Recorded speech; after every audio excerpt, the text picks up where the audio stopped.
చదువుదాం మన వాక్య భాగం. గలతీయులకు రాసిన పత్రిక 5వ అధ్యాయం 22వ వాక్యం. ప్రేమ, సంతోషము, సమాధానము, దీర్ఘశాంతము, దయాళుత్వము, మంచితనము, విశ్వాసము, సాత్వికము, ఆశా నిగ్రహము. ఇట్టి వాటికి విరోధమైన నియమమేది లేదు.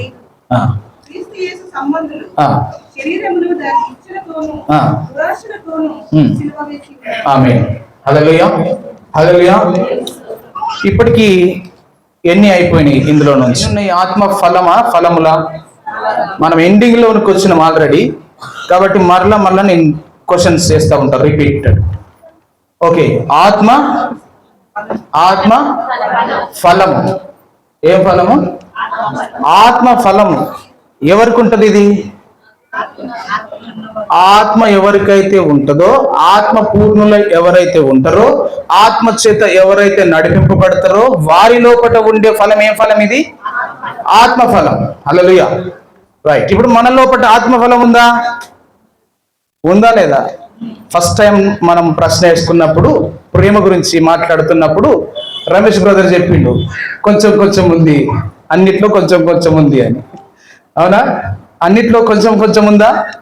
లేక సంపూర్ణంగా ఉందా? లేకపోతే పరీక్షించుకుంటే అంటే అసలే లేదా? ఉన్నదా లేదా? ఉన్నదా లేదా? దేవుని ఆత్మ అయితే ఉన్నది, ఫలం అయితే లేదు. చాలా చక్కగా చెప్పింది అక్క. హల్లెలూయా. దేవుని ఆత్మ అయితే మనలో ఉంది, దేవుని ఆత్మ అయితే మనలో సంచారం చేస్తా ఉన్నాడు, దేవుని ఆత్మ అయితే మనలో పనిచేస్తా ఉన్నది. కానీ ఫలమైతే లేదు. మీరు పంట అయితే వేశారు, చేనైతే మంచిగా పెరిగింది, చాలా చక్కగా వచ్చింది, పచ్చగా కనబడతా ఉన్నది. కానీ ఫలాలైతే మరి ఎట్లా? ఇప్పుడు మీదే చేను అనుకుందాం, మీదే చేను. మీరు పంట వేసారు, మంచి పంట వేసారు, దానికి కావలసిన ఎరువులన్నీ వేసారు, నీళ్లు పెట్టిరు, కంచె వేసారు. యెషయా గ్రంథంలో ఉంటుంది, ఒకటి ద్రాక్ష తోట నాటిండు, దాని చుట్టూ కంచె వేసిండు, దాని దగ్గర తవ్వి నీళ్లు పోసిండీ, అది అక్కడ వివరణ ఉంటుంది, అది తర్వాత. కానీ మనము పంట చేను వేసినాము, దాని చుట్టూ కంచె వేసినాము, దానికి కావలసిన నీళ్లు పెట్టినాము, దానికి కావలసిన ఎరువులు వేసినాము. ఇప్పుడు పంట సమయానికి అనగా ఫలాలు వచ్చే సమయానికి చూస్తే దానికి ఫలాలు లేవు. పచ్చగా కనబడుతూ ఉన్నది, నిండారుగా కనబడుతూ ఉన్నది, చెట్టు గుబురుగా కనబడుతూ ఉన్నది. ఫలాలైతే మరి ఎట్లా? ఇప్పుడు ఏం చేస్తాం? మీదే చెట్టు, మీదే చేను, కష్టపడ్డరు, చేను వేశారు, ఎన్ని ఎరువులు వేయాలో అన్ని ఎరువులు వేసారు. ఫలాల సమయానికి చూస్తే ఒక్క ఫలం కూడా లేదు. ఇప్పుడు మీ ఫీలింగ్ ఎట్లుంటుంది చెప్పండి? మీరేమనుకుంటారు ఇప్పుడు దాని దగ్గర పోయి? అమ్మా, నరికి వేయడమే ఉత్తమం అనుకుంటుంది అక్క. అవునా? మీరేమంటారు చెప్పండి? వినబడతలేదు అక్క. అక్క ఏమంటారు? ఓకే, నరుకుదామని అన్నారు, తర్వాత కాసిందా? అరే మంచిగా. అంటే అక్క చెప్తున్న మాట అంటే అనుభవించే చెప్తున్నారు. ఏది కూడా మీరు ఆషమాషిగా చెప్పారు, నాకు తెలుసు. మీకు అనుభవంలో నుంచి చెప్తున్నారు. అంటే చెట్టు దగ్గర నువ్వు కాస్తలేవు కనుక నిన్ను నరికేస్తా అంటే అదేమైందట? కాసిందట. అబ్బా, నిమ్మ చెట్టు కూడానా సిస్టర్? నిమ్మ చెట్టు కూడా అట్లనే అయిందట. ఇది నిజంగా విచిత్రమే కదా. అవి 2 కొమ్మలు కొట్టేసిన తర్వాత దానికి ఫలాలు వచ్చినాయంట. ఓకే, సరే. ఇప్పుడు మన సంఘం ఒక పంట చేను, ఒక తోట. ఎవరో గాయకులు పాట పాడుతున్నారు వెనుక. మన సంఘం ఒక తోట, మన సంఘం పచ్చగా ఉంది, మరి ఫలాలు లేవు. ఇప్పుడు ఏం చేద్దాం? ఏమైనా కొదవ ఉందా అంటే దీనికి ఏం కొదవ లేదు. సమృద్ధిగా నీళ్లున్నాయి, సమృద్ధిగా ఎరువులు ఉన్నాయి కదా, అన్నీ ఉన్నాయి. దాని పంట చుట్టూ కంచె ఉంది, అన్నీ ఉన్నాయి. ఇప్పుడు ఫలాలు లేవు. అక్క ఎప్పుడు దీన్ని బెదిరిద్దామా? నిన్ను నరికేస్తా, నేను పీకేస్తా. హల్లెలూయా, హల్లెలూయా. ఓకే, ఇది మనము ఎప్పుడు చూస్తాము? ఒక యజమానుడు తోటమాలి ఆ చెట్టు దగ్గరికి వెళ్ళి ఇది ఫలము ఇస్తలేదు అని చెప్పి తోటమాలి దగ్గరికి వచ్చి యజమానుడు అంటాడు, ఇది నరికేసేయి, ఇది పనికిరాని చెట్టు, ఇది ఫలం ఇస్తలేదు, ఏమి ఇస్తలేదు అని అంటే తోటమాలి అంటాడు, అయ్యా ఈ ఒక్క సంవత్సరం కూడా ఉండని, ప్లీజ్ అయ్యా, దయచేసి ఈ ఒక్క సంవత్సరం ఆగయ్యా. దీనికి ఏ కొరత ఉందో, ఏ కొదవ ఉందో, ఏ సమస్య ఉందో నేను తెలుసుకొని దీని చుట్టూ నేను తవ్వి నీళ్లు పెడతా, ఎరువులేస్తా, దీనికి కావలసిన కంచె వేస్తా, దీనికి భద్రత నేను ఇస్తానయ్యా, ఒక్క సంవత్సరం ఆపయ్యా అని తోటమాలి యజమానుని ఏం చేసినాడట? బ్రతిమలాడుకున్నాడు. ఇప్పుడు నేను కూడా దేవుని దగ్గర బతిలాడుకుంటున్నా, దేవా యేసయ్యా క్షమించయ్యా. మా వాళ్ళు ఫలాలు ఫలిస్తారయ్యా, ఫలిస్తారు, ఒక దినాన ఫలిస్తారయ్యా.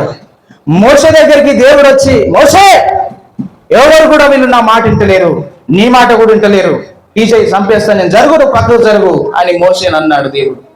అంటే మోషే అన్నాడు, అయ్యా ఎంత మాట అంటివి, నువ్వు పెంచినవు, నువ్వు పోషించినవు, నువ్వు నడిపించినవు, వీళ్ళు నీ జనాంగము, నీ ప్రజలు, నీ పిల్లలు. ఈరోజు నువ్వు చంపుతా అంటే బయట ఏమంటారు తెలుసయ్యా? దేవుడట, ఇజ్రాయేలు దేవుడట, యాకోబు దేవుడట, వాళ్ళను ఐగుప్తు నుంచి, బానిసత్వం నుంచి విడిపించుకొని పోయి ఏదో బాగు చేస్తాడు అనుకుంటే అరణ్య మధ్యలోనికి తీసుకెళ్లి అక్కడ ఎవరు లేని చోట చంపేసిందని చెడ్డ సాక్ష్యం వస్తుందయ్యా. దేవా వద్దయా, వీళ్ళని చంపొద్దు, అవసరం అనుకుంటే వాళ్ళకు బదులుగా ఇగో నా ప్రాణం తీసుకో అని అన్నాడు మోషే. దేవుడు వదిలిపెట్టేశాడు. నేను ఎందుకు ఈ విషయాలు చెప్తున్నానంటే, ఇది 12వ నెల, మొదటి ఆదివారం అయిపోయింది. ఇంకా ఈ నెల తర్వాత మళ్ళా డిసెంబర్ రావాలంటే మళ్ళా సంవత్సరం పడుతుంది. కానీ 2024 ఉండాలంటే మాత్రం ఉంటుందా? ఉండదు. మన సంఘము ఫలాలు ఫలించని సంఘముగా ఉంటే దేవునికి సంతోషమా? దేవునికి బాధ అవుతుంది కదా. ఇప్పుడు మీ చేనులో ఫలాలు లేకపోతే మీకు ఎంత బాధ అవుతుందో, మీరు ఆ చెట్టును చూసినప్పుడు మీ హృదయం ఎంత కలవరపడుతుందో, ఆ చెట్టును చూసినప్పుడు మీకు ఎట్లయితే నరికేయాలి, తీసేయాలి, ఈ చెట్టు బదులుగా ఇంకో చెట్టును పెట్టుకోవాలని మీకు ఎట్లయితే అనిపిస్తుందో, సేమ్ ఫీలింగ్ ఆయనకుంది. ఆయన అదే అనుకుంటున్నాడు. ఫలాలు ఫలించినటువంటి చెట్టు నాకెందుకని నువ్వు అనుకుంటున్నావు చూడు, అదే ఫీలింగ్ తోటి ఆయన ఉన్నాడు. ఇప్పుడు ఆయన ఉన్నాడు. అందుకని గలతీ పత్రికలో ఉన్నటువంటి 5వ అధ్యాయంలో 22వ వాక్య భాగంలో ఉన్న ఈ 9 ఫలముల గురించి నేను బోధిస్తున్నా. ఇప్పటికి ఎన్ని అయిపోయినాయి చెప్తారా? 7 అయిపోయినాయి. ఇప్పుడు 8వది ఏంటిదట? సాత్వికం అంటే మనకు గుర్తుకొచ్చేది ఎవరు చెప్పండి గట్టిగా వెనుక నుంచి ఎవరు చెప్తలేరు. సాత్వికము అనగానే మనకు గుర్తుకొచ్చేది మోషే. ఆయన గురించి సాక్ష్యం ఇచ్చిండు దేవుడు ఏమని? నో, మిక్కిలి సాత్వికుడు, భూమి మీద ఇతని లాంటి సాత్వికుడు ఇంకొకడు. అబ్బా, ఏం సాక్ష్యం అండి ఇది! హల్లెలూయా. ఈరోజు మన గురించి దేవుడు ఏం సాక్ష్యం ఇస్తుండు? నీ గురించి, నా గురించి దేవుడు ఏం సాక్ష్యం చెప్పగలుగుతున్నాడు? మీరు మొదటి నుంచి చూడండి. మొదటి ఏముంది? ప్రేమ. ఏముందండి? ప్రేమ. 2వది సంతోషము. 3వది సమాధానము. 4వది దీర్ఘశాంతము. 5వది దయాళుత్వము. 6వది మంచితనము. 7వది విశ్వాసము. 8వది సాత్వికము. 9వది. ఈ 9 విషయాలలో ఏ ఒక్క విషయమును బట్టి అయినా నీ గురించి, నా గురించి దేవుడు సాక్ష్యం చెప్తాడా? ప్రశ్న. మోషే గురించి చెప్పాడు, ఇతని లాంటి సాత్వికుడు భూమి మీద ఇంకొకడు లేడు. మిక్కిలి సాత్వికుడు. మిక్కిలి సాత్వికుడు. మీరు ఈ దండమేం చేసుకోండి. మిక్కిలి అంటే ఏంటిది? ఎక్కువ. ఇంకా ఇతని కంటే ఎక్కువ సాత్వికుడు లేరు. మొదటి సాత్వికుడు దేవుడైతే, దేవుని తర్వాత ఎవరైనా ఉన్నారా సాత్వికుడు అంటే మోషే గురించే చెప్పిండు దేవుడు. హల్లెలూయా, హల్లెలూయా. ఆ తర్వాత ఇంకొకరు మారిరు సాత్వికుడుగా. ఆయన ఎవరు అని అంటే అపోస్తులైనటువంటి పౌలు గారే. హల్లెలూయా, అవునా కాదా? పౌలు ఒకప్పుడు సౌలుగా ఉన్నప్పుడు చాలా హింసకుడు, దూషకుడు, హంతకుడు. అతన్ని చూస్తే భయపడి దాక్కునేటువంటి పరిస్థితి ఉండేటువంటి సమయంలో దమస్కు మార్గంలో దేవుడు అతన్ని దర్శించి పట్టుకొని అతనితో మాట్లాడి అతన్ని దర్శించినప్పుడు అతనిలో ఉన్నటువంటి మూర్ఖ స్వభావము చనిపోయి, ఆ క్రూర స్వభావము చనిపోయి ఏమొచ్చింది ఆయన లోపలికి? సాత్వికమైన మనసు వచ్చింది. ఏమొచ్చింది? సాత్వికమైన మనసు వచ్చింది. అందుకని ఆయన గురించి ఒక మాట అంటాడు, మీరు అది చదవాలి ఒక్కసారి.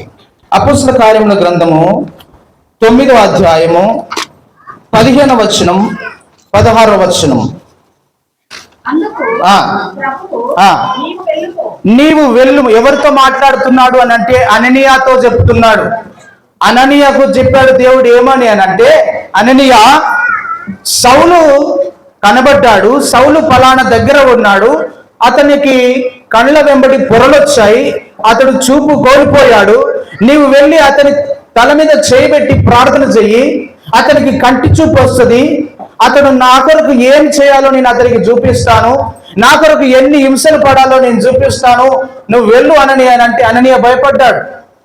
దేవా, అతని కోసమా? నో, నేను అతని గురించి అతని దగ్గరికి వెళ్ళను. ఎందుకంటే ఆల్రెడీ అతడు హింసకుడు, దూషకుడు, నరహంతకుడు. ఆల్రెడీ నీ బిడ్డలను చంపేస్తున్నాడు. ఇప్పుడు కూడా అధికారము కలిగి దమస్కు వచ్చాడు.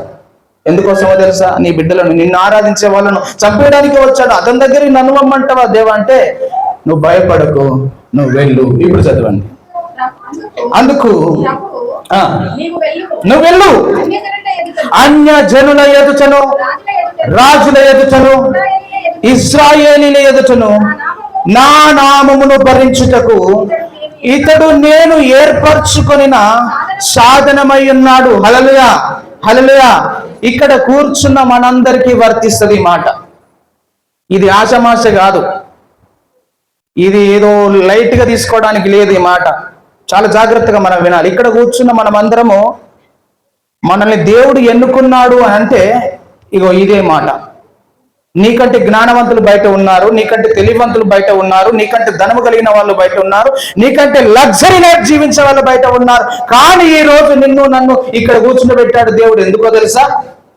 ఏమన్నాడు? 15వ వచనము, నీవు వెళ్ళు, అన్య జనుల ఎదుట, రాజుల ఎదుట, ఇశ్రాయేలీల ఎదుట నా నామమును భరించుటకు ఇతడు నేను ఏర్పరచుకొనిన, నీవు నేను కూడా దేవుడు ఏర్పరచుకొనిన సాధనం. ఎందుకు? ఇంతమంది ఎదుట ఆయన నామమును భరించడానికే. దేనికోసం చెప్పండి? భరించడానికి. చెప్పండి, అందరు చెప్పండి. భరించడానికి. ఎవరి నామము? దేవుని నామమును భరించడానికి. చెప్పండి, దేవుని నామమును భరించడానికి. మీరు పక్కనోళ్ళతో చెప్పండి, చేతిలో చేసి చెప్పండి, నిన్ను దేవుని నామము భరించడానికి నిన్ను ఆయన సాధనముగా ఎన్నుకున్నాడు బ్రదర్ అని చెప్పండి.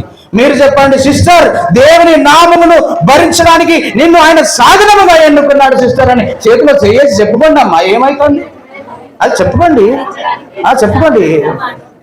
ఎన్నుకున్న వాళ్ళు చెప్పుకుంటలేరు. దేనికోసము? దేవుని నామమును భరించడానికి, దేవుని సాధనముగా నిన్ను నన్ను. ఎస్ సార్, నో, అవునా కాదా? దేవుని సాధనముగా నిన్ను నన్ను దేవుడు ఎన్నుకున్నాడు. మనకంటే మంచోళ్ళు లేరా బయట? మనకంటే తెలివిమంతులు లేరా? మనకంటే జ్ఞానం కలిగిన వాళ్ళు లేరా? మనకంటే చదువు కలిగిన వాళ్ళు లేరా? కదా, ఉన్నారు కదా. కొరింథీ పత్రికలో ఉన్నది కదా మాట. ఎందుకు ఎన్నుకున్నావయ్యా నన్ను అంటే, వాళ్ళకు బుద్ధి చెప్పడానికి నేను ఎన్నుకున్నా. హల్లెలూయా, హల్లెలూయా. వాళ్ళకు బుద్ధి రావాలని నిన్ను ఎన్నుకున్నా. సౌలును ఎన్నుకున్న ఉద్దేశం ఏంటంటే ఆయన నామం భరించడానికి ఒకటి. రెండవదిగా, ఇతడు నా నామము కొరకు ఎన్ని శ్రమలు అనుభవించాలనో నేను అతనికి చూపెదను. హల్లెలూయా. ఎన్ని శ్రమలు అనుభవించాలో నేను అతనికి చూపిస్తా. నేను చూపిస్తా. నువ్వు భరించడం నేర్చుకోవాలి, శ్రమలు అనుభవించడం నేర్చుకోవాలి. అర్థమవుతుందా? లేదు సార్, మాకు సువార్త చెప్పినప్పుడు అసలు యేసుప్రభువుని నమ్ముకుంటే శ్రమలే రావన్నారు. నీకు కష్టాలు పోతాయి, నువ్వు యేసయ్యని నమ్ముకో అని అన్నారు. నువ్వేమో కష్టాలు అనుభవించడం నేర్చుకోమంటున్నావేంది? భరించడం నేర్చుకోమంటున్నావేంది? ఏం కొత్త బోధ చేస్తున్నావేంది అని మీరు నన్ను అడగచ్చు. నేను ఎక్కడి నుంచి తీసినా? ఎవరు చెప్పిన మాట అది? ఎవరు చెప్పిరు ఈ మాట? యేసు ప్రభే చెప్తుండు, రక్షకుడైన యేసయ్యే చెప్తుండు. నిన్ను నన్ను ఎన్నుకున్నది ఎందుకంటే ఆయన నామం భరించడానికి, రెండవది ఆయన కొరకు శ్రమలు అనుభవించడానికి. ఇట్లాంటి వాళ్ళనే దేవుడు కోరుకుంటున్నాడు. మీరు అనుకోవచ్చు, నేనేం భరిస్తా, నేనేం శ్రమలు అనుభవిస్తా అంటే, నీ లోపల దేవుడు ఆ స్కిల్స్ చూశాడు కాబట్టి నిన్ను ఎన్నుకున్నాడు. అవునా కాదా? నీ లోపల ఆ ధైర్యం ఉన్నదనే నిన్ను ఎన్నుకున్నాడు. నీ లోపల నువ్వు ఎదుర్కొనే సత్తా నీకున్నదని దేవుడు నిన్ను ఎన్నుకున్నాడు తప్ప నేను పిరిగివానిగా ఎన్నుకోలేదు దేవుడు. ఉదాహరణకి గిద్యోను ఎవరు? బలవంతుడా బలహీనుడా అని ఎవరన్నారు సిస్టర్? దేవుని దూత వచ్చి మాట్లాడింది అన్నమాట. అంతకుముందు గిద్యోను ఎక్కడున్నాడు? చాటుకు దాక్కున్నాడంటే అర్థమైంది, భయపడే కదా, శత్రువులకు భయపడే కదా చాటుగా దాక్కొని గోధుమలను తుండగొడుతున్నాడు. అంటే పిరికివాడు, బలహీనుడు, భయస్థుడు, ఇలాంటి వ్యక్తి దగ్గరికి దేవుని దూత వచ్చి పరాక్రమము కలిగినటువంటి బలాశూరుడా అంటే ఏంది? నేను బలవంతున్నా, నేను బలశూరున్నా, ఇట్లయితే మాకు ఇవన్నీ ఎందుకు వచ్చినాయి? ఈ కష్టాలు ఎందుకు వచ్చినాయి? ఈ శ్రమలు ఎందుకు వచ్చినాయి? దేవుడు ఉన్నాడంటే ఇవన్నీ మాకు ఎందుకు వచ్చినాయి అని గిద్యోను ప్రశ్న చేసిండు ఆల్రెడీ. అక్కడ మీరు తర్వాత చదువుకోండి అది. అంటే నేను ఎందుకు ఈ మాట చెప్తున్నానంటే, నువ్వు బలహీనురాలివి కాదు. గుర్తుపెట్టుకో. చెప్పండి, పక్కలతో చెప్పండి, నీవు బలహీనురాలివి కాదు. బ్రదర్ చెప్పండి, మీరు బలహీనులు కాదు, మీరు బలవంతులు. దేవుని సన్నిధిలో ఎంత హుషారుగా ఉండాలి మనం. హల్లెలూయా. అయితే ఈ యొక్క పౌలు గారిని ఎందుకు ఎన్నుకున్నాడు? సౌలుగా ఉన్న పౌలుని ఎందుకు ఎన్నుకున్నాడు దేవుడు? నామమును భరించడానికి, రెండవది శ్రమలను అనుభవించడానికి. అయితే సౌలుగా ఉన్నప్పుడు ఈయన లోపల ఏమున్నది? మూర్ఖ స్వభావం ఉన్నది, నరహంతకుడుగా ఉన్నాడు. నేను ఇదంతా ఎందుకు చెప్తున్నాను అంటే, ఆయన ఎప్పుడైతే దేవుడి దర్శనము పొందుకున్నాడో, ఎప్పుడైతే ఆ దర్శనము ద్వారా దేవుడు ఎప్పుడైతే మాట్లాడిండో, అవుట్, మనసు మారిపోయింది, తలంపులు మారిపోయినాయి, చూపు మారిపోయింది, ప్రవర్తన మారిపోయింది, మాట మారిపోయింది. ఆయన లోపలికి ఏమొచ్చింది? సాత్వికం వచ్చింది. ఒకవేళ సాత్వికమే రాకపోతే యేసుప్రభు ఎన్నిసార్లు దెబ్బలు తిన్నాడు? కొరడా దెబ్బలండి. ఒక్కసారి ఎన్ని? 39 కొరడా దెబ్బలు. యేసుప్రభు కంటే ఎక్కువ భరించడానికి దేవుడు ఎన్నుకున్నాడు మనల్ని. దేవుడు చెప్పాడు, ఇదిగో లోకంలో నీకు నిందలు వస్తాయి, అవమానాలు వస్తాయి, నిన్ను నిందిస్తారు, అవమానిస్తారు, బాధ పెడతారు, తృణీకరిస్తారు. అయితే భరించుకో, ఓర్చుకో. ఎందుకు ఓర్చుకోవాలయ్యా? నీకంటే ముందుగా నాకు వచ్చింది, నీకంటే ముందుగా నన్ను అన్నారు. ఇప్పుడు నిన్నేమంటారో అదే నన్ను అన్నారు. నిన్ను ఇప్పుడు ఏమని ఏదైనా చేస్తారో అదే నాకు వచ్చింది. నన్ను చూసి నేర్చుకో. అందుకనే మత్తయి సువార్త 5వ అధ్యాయం 5వ వచనంలో ఏమన్నాడు? సాత్వికులు ధన్యులు, వారు భూలోకమును స్వతంత్రించుకుంటారు. యేసు ప్రభు అన్న మాట 11వ అధ్యాయం మత్తయి సువార్త 29వ వచనంలో, నేను సాత్వికుడను, దీన మనసు కలిగిన వాడను గనుక మీ మీద నా కాడి ఎత్తుకొని నా యొద్ద నేర్చుకోండి. థామస్ తెలుసు కదా మీకు, ఎడిసన్ ఏం చేసిండు? ఆయన కరెంటు బుగ్గను తయారు చేసిండు. కరెంటు బుగ్గ మనకి ఇట్లాంటి అర్థమవుతుంది. ఏం తయారు చేసిండు? కరెంట్ బుగ్గ తయారు చేసిండు. ఆయన ఎన్నిసార్లు విఫలమైండు తెలుసా మీకు? ఆ ప్రయత్నంలో తెలుసా మీకు? దాదాపుగా 10,000 సార్లు విఫలమైందట. 10,000 సార్లు. 10,000 సారికి కూడా ఆ బల్బు తయారు చేసి పక్కన ఒక ఆయన ఉంటే, మన సన్ని లాంటి ఆయన ఒక ఆయన ఉంటే, సన్నికి చెప్పి ఈ బల్బును జాగ్రత్త తీసుకుపోయి ఆ సెలవులో పెట్టుకో అని అన్నాడంట. మనోడు జాగ్రత్తగా తీసుకుపోతుంటే చేయి జారి కింద పడి పగిలిపోయిందట. అయ్యా, ఎన్నోసారి ప్రయత్నం ఇది? 10,000 సార్లు.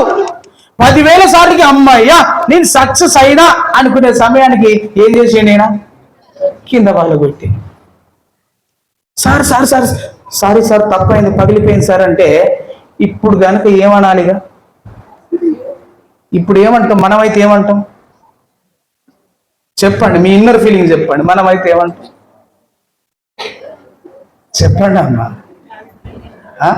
గుసగుసలు పెడతారు చెప్పండి, చెప్పండి పర్లేదు.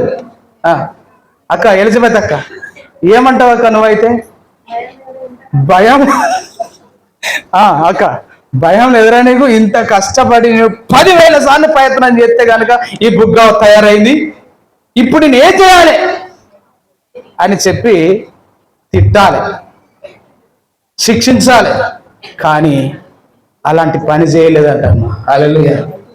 ఎంత ఓర్పు, ఎంత సహనం, ఎంత సాత్వికం అంటే ఆయన ఆ 10,000 సార్లు ప్రయత్నం చేసిన బుగ్గ పలిగిపోయినా కానీ అతన్ని క్షమించి మళ్ళీ బుగ్గ తయారు చేసి ఇప్పుడు ఎవరికి ఇవ్వాలి? మళ్ళా ఎవరికి ఇవ్వాలి చెప్పండి? ఇప్పుడు ఆయన వాళ్ళకి పెట్టండి కదా. అర్థం కాలే. ఎవరు అంటారు ఎవరికి ఇవ్వద్దని? ఎవరన్నారు? ప్రసన్న అక్క అన్నది ఎవరికి ఇవ్వద్ది, ఆయనే జాగ్రత్తగా పోయి పెట్టాలి. ఎందుకంటే ఎవరన్నా నమ్ముతాం మళ్ళీ ఆయనతో మళ్ళీ వాళ్ళకి కొడితే మళ్ళా చేయాలి అని అనుకుంటాం. మనమైతే ఏ వ్యక్తి అయితే వాళ్ళకి కొట్టిండో ఆ వ్యక్తికే ఇచ్చి పంపిండు. చప్పట్లు కొట్టండి. హల్లెలూయా. ఇది కదా సాత్వికం అంటే, ఇది కదా ఓర్పు అంటే, ఇది కదా మారు మనసు అంటే. మనమైతే అంత అపోజిట్ కదా. అందుకే సాత్వికులు ధన్యులు, వారు భూలోకమును. ఈ రోజు బుగ్గ లేని ఇల్లు ఉన్నదా చూడుకో, బల్బు లేని ఇల్లు ఉందా ఎక్కడన్నా? లేదు. ప్రపంచమంతటా వెలుగునిచ్చే ఒక బల్బును తయారు చేసిండు. 10,000 సార్లు ఓడిపోయినా కానీ ఆయన లోపల సహనం కోల్పోలేదు. ఈ రోజు నువ్వు ఏదైనా పని అప్పగిస్తే ఎన్నిసార్లు చేస్తావు? మహా అయితే ఎన్నిసార్లు చేస్తావు? 2 సార్లు 3 సార్లు, అంతకంటే మించి నీతోటి కాదు ఏమంటావు? నాతోటి కాదు, ఇది నాకు అయితలేదు, నాతోటి అయితలేదు, నువ్వు చేసుకోపో అంటూ డైరెక్ట్. అవునా కదా? మహా అయితే ఎన్నిసార్లు అమ్మా? 2, 3 లేదంటే 4, 5. ఇంతకు మించి నువ్వు చేస్తావా? నీతోటి అవుతుందా?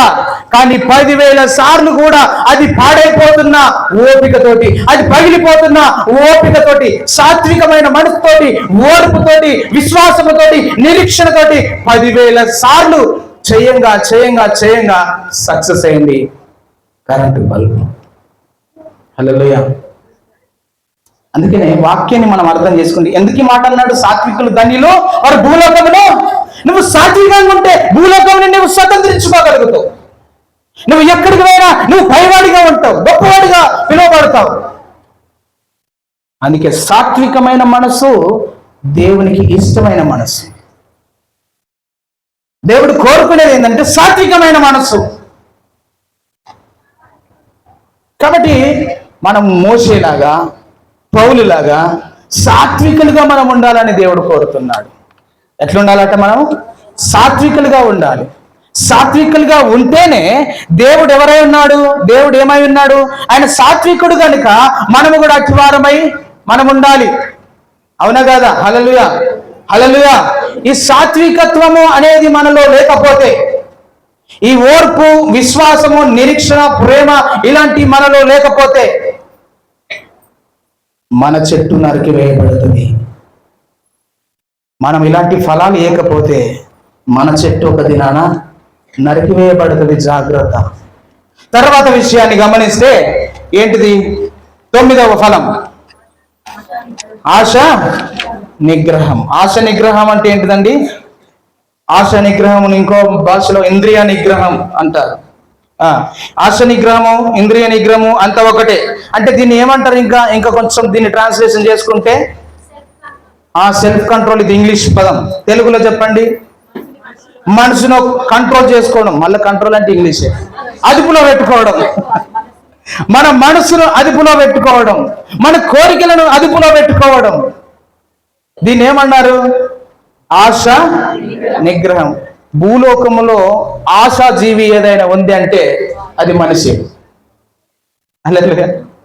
ఆశాజీవి ఎవరైనా ఉన్నారంటే అది మనిషి. మనిషికి కోరికలు అనేకం, ఆశలు అనేకం. అవునా కదా? అందుకనే 3 రకాల కోరికలు కలిగి ఉంటారు మనిషి జీవితంలో. ముఖ్యంగా నేను ఒక 3 రకాల గురించి చెప్తాను చూడండి. ధనధాన్యాన్ని రెట్టింపు చేసుకోవాలనేటువంటి కోరిక ఒక మనిషిలో ఆశ. రెండవది శరీర కోరికలను తీర్చుకోవాలన్నటువంటి ఆశ. మూడవది కోటలు దాటినటువంటి వ్యక్తి కూడా ఉంటాడు. అంటే ఇంకా అదుపే ఉండదు దానికి. కోటలు దాటిందంటే అదుపే ఉండదు. సో ఈ 3 విషయాలను మనం గమనిస్తే ధనాన్ని రెట్టింపు చేసుకోవాలన్నటువంటి వ్యక్తి ఏం చేస్తాడు చెప్పండి? ధనాన్ని ఏ విధంగా అయినా రెట్టింపు చేసుకోవాలి అని అనుకునే ఆశజీవి ఏం చేస్తాడు? కష్టపడితే అవుతుందా? ఇప్పుడు కష్టపడితే మనం అవుతుందా? కష్టపడి ఉన్నారులేండి కొంతమంది, నేను లేరు అంటలేను. కష్టపడి సంపాదించుకొని రెట్టింపు ధనము కలిగినటువంటి వారు ఉన్నారు, లేరనట్లేదు కొంతమంది. అయితే తొందరగా ఎక్కువగా ధనము కావాలి, తొందరగా నేను సంపాదించుకోవాలి, ఫాస్ట్గా నా ధనము సమకూర్చబడాలి, ఎదగాలి అనుకునే వాళ్ళు ఏం చేస్తారు చెప్పండి? ఏం చేస్తారు? అడ్డదారులు వెళ్తారు. దాని మీనింగ్ అడ్డదారులలో దాన్ని కొంచెం వివరించండి. దాన్ని లంచాలు తీసుకోవడం, దొంగతనం, బలత్కారంగా గుంజుకోవడం, లాక్కోవడం, మోసం చేయడం, అబద్ధాలు ఆడడం కదా, అబద్ధ సాక్ష్యం పలకడం. ఇవన్నిటిని బట్టి ఏం చేస్తుడు? తొందరగా ధనాన్ని సమకూర్చుకోగలుగుతుండు. ఇది ధనాన్ని రెట్టింపు చేసుకోవాలనుకునేటువంటి ఆశాజీవి. రెండవదిగా శరీర తీర్చుకోవాలనుకునేటువంటి వ్యక్తి ఏం చేస్తాడు చెప్పండి? శరీర కోరికలను తీర్చుకోవాలనేటువంటి వ్యక్తి ఏం చేస్తాడు? వాయి వరుసలు మర్చిపోతాడు, చిన్న పెద్ద తేడా మర్చిపోతాడు. ఏ విధము చేతనైనా కోరికలు తీర్చుకోవాలి, శరీర కోరికలు తీర్చుకోవాలి అన్నటువంటి ఆలోచన కలిగినటువంటి వ్యక్తి వాయి వరుసలు మర్చిపోతున్నారు. మీకు యూట్యూబ్లు ఉన్నాయి, పెద్ద ఫోన్లు ఉన్నాయి అందరికీ. మీకు అప్పుడప్పుడు న్యూస్ అన్నగా కనబడతా ఉంటాయి. కన్న కూతుర్ని పాడు చేసిన కన్న తండ్రి అని వస్తుంది, సొంత చెల్లిని పాడు చేసిన సొంత అన్నయ్య అని వస్తుంది. వస్తాయా రాదా? వార్తలు ఉన్నాయా లేవా ఇలాంటివి? 6 సంవత్సరాల పాపను పాడు చేసిన ఘటన అని వస్తుంది. అవునా కదా? ఉన్నాయా లేదా? ఉన్నాయి. అంటే దీన్ని ఏమంటారు? శరీర కోరికలను నియంత్రించుకొనక, వాటిని కంట్రోల్ చేసుకోక వాడు ఏం చేస్తున్నాడు అంటే వాయు వరుసలు మర్చిపోతున్నాడు, చిన్న పెద్ద తేడా మర్చిపోతున్నాడు. ఏ విధమ చేతనైనా నా కోరికలను తీర్చుకోవాలనేటువంటి ఆశ కలిగి ఉన్నాడు. రెండవ ఆశది. కాబట్టి వాయు వరుసలు మర్చిపోతున్నాడు, మానభంగాలు చేస్తున్నాడు, అత్యాచారాలు చేస్తున్నాడు, నైతిక విలువలను మర్చిపోతున్నాడు ఈ యొక్క వ్యక్తి. అంటే ఇతని లోపల ఏం లేదు? ఆశ నిగ్రహము లేదు. మూడవది చూస్తే కోటలు దాటినటువంటి వ్యక్తి ఊహల లోకములో తేలి ఆడుతున్నాడు, ఇంటర్నెట్ లోకములో ఉన్నాడు. ఏది పడితే అది చూసేస్తా ఉన్నాడు, గెలికేస్తా ఉన్నాడు, ఎల్లబడితల్లా దూరిపోతా ఉన్నాడు. కోటలు దాటిపోతున్నాయి, కోరికలు అదుపు లేకుండా పోతున్నాయి, కోరికలు కట్లు తెచ్చుకొని బయటికి వెళ్ళిపోతున్నారు. కాబట్టి ఎందుకు ఈ పరిస్థితి అని అంటే మనిషి లోపల ఏమి కొదవైంది? ఆశ నిగ్రహం కొదవైంది. మనసును కంట్రోల్ చేసుకోవడం లేదు, అదుపులో పెట్టుకోవడం లేదు, నాలుకను అదుపులో పెట్టుకోవడం లేదు, కోరికలను అదుపులో పెట్టుకోవడం లేదు. అందుకనే క్రైస్తవులుగా దేవుడు మనకి ఇచ్చినటువంటి ఈ పరిశుద్ధ గ్రంథములో ఒక దేవుని బిడ్డ, ఒక యేసయ్య బిడ్డ, ఆయన రక్తంలో కడిగిన బిడ్డ ఎట్లా జీవించాలో అనేటువంటి విధాన్ని నేర్పించేదే ఈ పరిశుద్ధమైనటువంటి బైబిల్ గ్రంథం. ఇందులో ఎక్కువ సార్లు బయట మనకు మాట్లాడే విధానం మాట్లాడే మనుషులు ఏం చెప్తారంటే ఎక్కువగా తప్పులను వెతికి వెతికి వెతికి ఇదిగో మీ దాంట్లో ఈ తప్పు ఉందనే చూపిస్తారు తప్ప మంచిని ఎవడు పట్టుకోడు. నువ్వు దేవుని వైపు చూసి నువ్వు మంచిని నేర్చుకొని నీ మనసును నువ్వు కంట్రోల్ పెట్టుకొని నువ్వు ఆశ నిగ్రహం కలిగి సాత్వికమైన మనసు కలిగి నువ్వు దేవునితో నడిస్తే, దేవుని మాట విని ఆయన ఆజ్ఞలకు లోబడి ఆయన ఆజ్ఞల ప్రకారంగా నడిస్తే దేవుడు సాత్వికుడు అయ్యాడు. యేసుక్రీస్తు సాత్వికమైన మనసుంది, అలాగే మోషకు సాత్వికమైన మనసుంది, అలాగే పౌలుకు సాత్వికమైన మనసుంది. ఈరోజు నీకు నాకు అదే మనసు కావాలని దేవుడు కోరుతున్నాడు. నిన్ను నీవు కంట్రోల్ చేసుకోమని చెప్పి దేవుడు కోరుతున్నాడు. అదుపు తప్పితే గనక, కంట్రోల్ లేకపోతే గనక అది చెడు మార్గాలకు దారి తీస్తుంది. మనము పశువులను కంట్రోల్ చేసుకుంటాం తాళ్ళు కట్టి. ఎందుకు కంట్రోల్ చేసుకుంటాం? ఒకడు గుర్రాన్ని కంట్రోల్ చేసుకుంటాడు. ఎందుకు? అవి గనుక కంట్రోల్ తప్పితే ప్రమాదం జరుగుతుంది. కనుక నీ మనసు వేగంగా పరిగెత్తేది, నీ మనసులోని ఆలోచనలు చెడు తలంపులు కలిగి చెడు ఊహలు కలిగి నిన్ను పాడు చేయడానికి ఇతరులు ప్రయత్నం చేస్తారు. నీ మంచి మనసులో చెడు తత్వాన్ని మొలికెత్తించడానికి ప్రయత్నం చేస్తారు. నీ మంచి మనసును కల్మషము చేయడానికి ప్రయత్నం చేస్తారు. అలాంటి సమయంలో నీ మనసును నువ్వు జాగ్రత్తగా దేవుని దగ్గర పెట్టి కనిపెట్టుకుంటే, దేవునికి నిన్ను నువ్వు సమర్పించుకుంటే, దేవునికి నీ మనసును నువ్వు అర్పించుకుంటే గనక, నువ్వు దేవుని కంట్రోల్లో ఉంటే గనక నువ్వు ప్రమాదకరంగా ఉండవు. నువ్వు ప్రమాదకరంగా మారుతున్నావు అని అంటే దేవుని కంట్రోల్ నుంచి నువ్వు బయటకు వస్తున్నావు. దేవుని యొక్క అదుపులో నుంచి నువ్వు బయటకు వచ్చేస్తున్నావు. దేవుని ఆధీనంలో నుంచి నువ్వు బయటకు వస్తున్నావు కనుక నువ్వు ప్రమాదకరంగా మారుతున్నావు. బయట నీ గురించి నా గురించి సాక్ష్యం ఏమున్నది? ఫలానా వ్యక్తి అనగానే అమ్మో ఆమెనా, అబ్బో ఆయననా అని అంటున్నారా? ఆ అమ్మ మంచిది, ఆ అక్క మంచిది, ఆ తమ్ముడు మంచోడు, ఆ అన్న మంచోడు, చాలా మంచి మనస్సు, చాలా సాత్వికుడు. నీకు ఈ సాక్ష్యం ఉందా? దేవుడు నీ గురించి నా గురించి ఏం సాక్ష్యం చెప్తున్నాడు? బయట మనుషులు నీ గురించి నా గురించి ఏం మాట్లాడుకుంటున్నారు నీ గురించి? ఒక్కసారి ఆలోచన చేద్దాం. ఈ రోజుకి ఆత్మఫలం అయిపోయింది.